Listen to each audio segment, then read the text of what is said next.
first of all, Happy New Year to everybody. I think that I saw some journalists last Wednesday, but not everybody.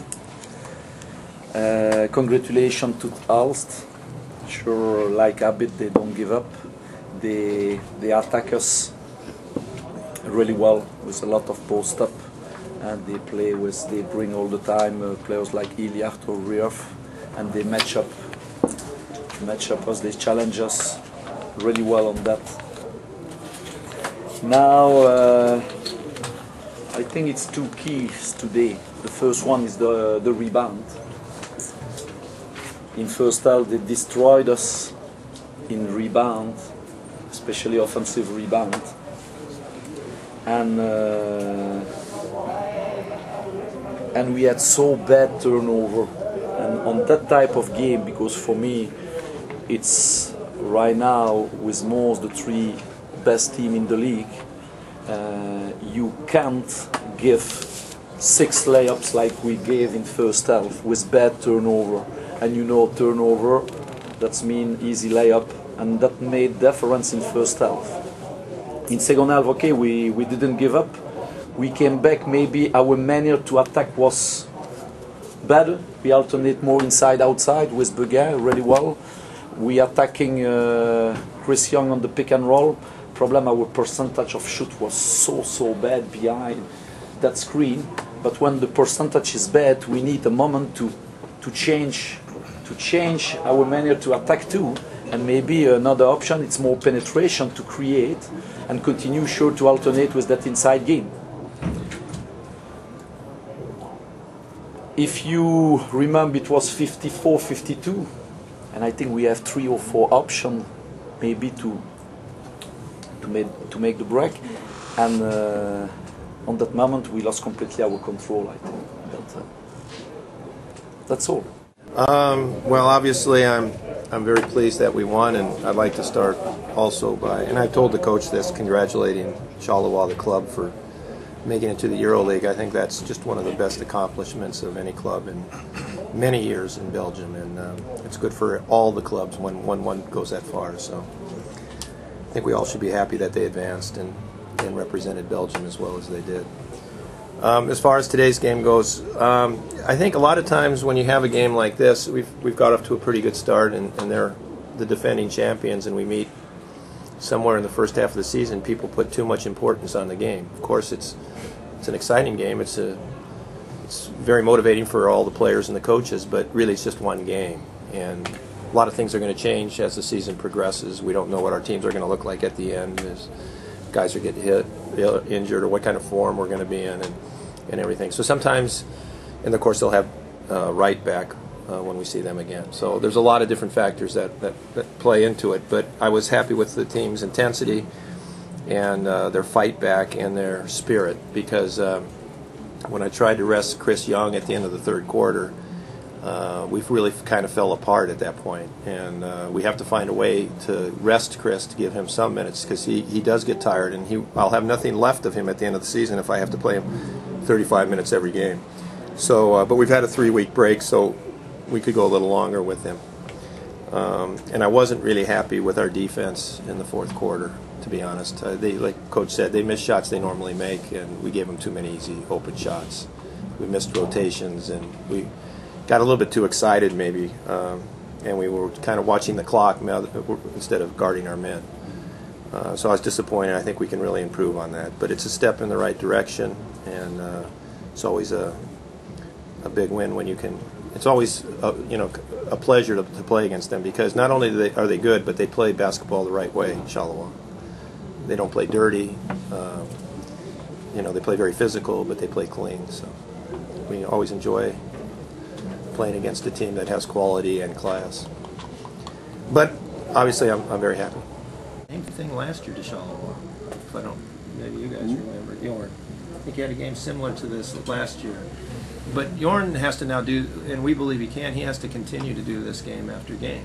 And he has the capacity to do that. He has been playing better the last month and a half. Yeah, but it's against Chalalalala. Yeah, but he can play against high-level teams. He seems to play better against high-level teams. He has more trouble against the teams at the bottom of the table than he does at the top. So he has to be more consistent in what he's doing, but I give him all the credit in the world. You know, he's a talented guy. We believe in him, and we have a lot of confidence in him.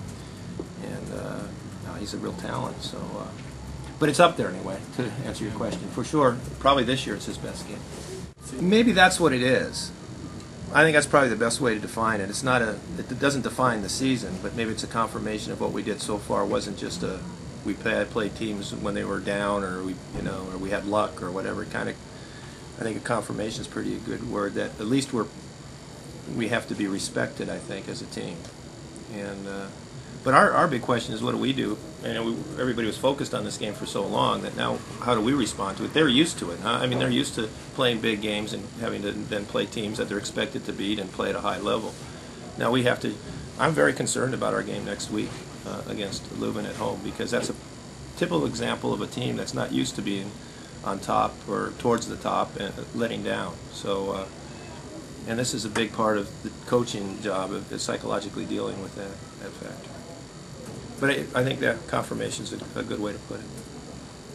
You play for the cup first in Charleroi and then here? Yeah. That's a big advantage? Yeah, well, we had that at Ostend last year, but the problem was we were down 25 or something after the first game, so that wasn't a big advantage for us last year.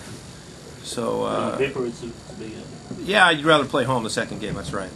For sure, that you'd rather do that. We had them Charleroi a couple of years ago, that situation, and they made a three-pointer at the buzzer. Yeah, Mark Walsh. Yeah, and I still hate Jacques for that.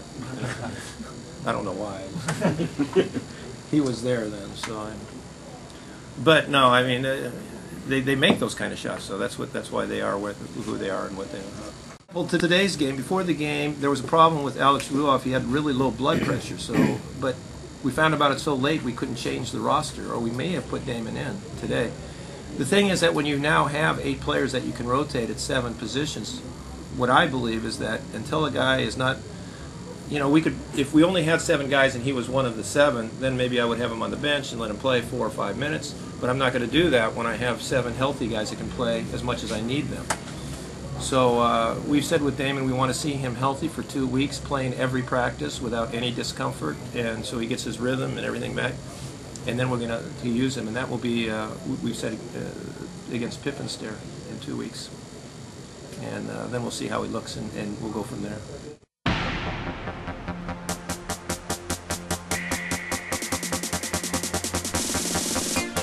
Van nature ben ik niet nerveus,